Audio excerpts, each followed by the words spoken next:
Hi friends, welcome my channel Chembakappara natural beauty.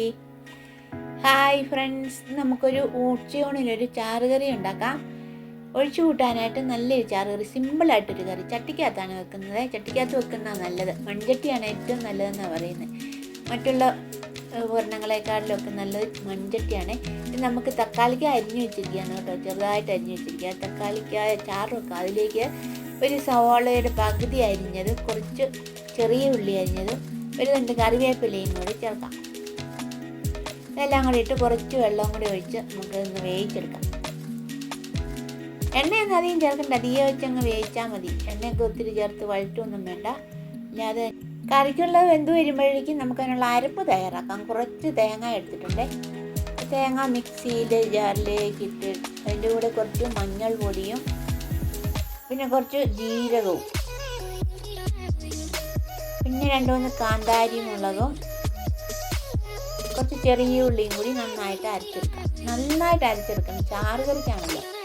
നന്നായിട്ട് അരച്ചെടുക്കാം. കുറച്ച് വെള്ളവും കൂടി ഒഴിച്ച് നന്നായിട്ട് അരച്ചെടുക്കാം.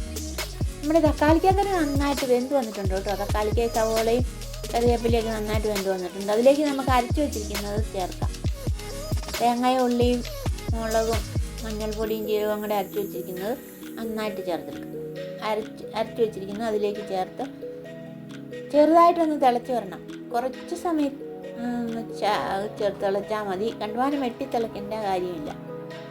ചെറുതായിട്ടൊന്ന് തിളച്ച് വന്നാൽ മതി. ഉപ്പ് ഒഴിച്ചായിരുന്നു, തിളച്ചപ്പോൾ ഉപ്പ് ഒഴിച്ചായിരുന്നു. ഈ നോക്കിയിട്ട് ഒഴിച്ചു.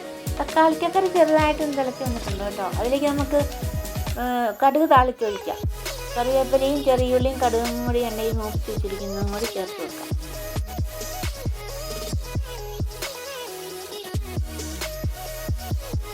അപ്പോഴേക്കും നമ്മുടെ തക്കാളിക്കക്കറി റെഡി ആയിട്ടുണ്ട്. രുചിയുണ്ടോ എന്ന് നോക്കാം.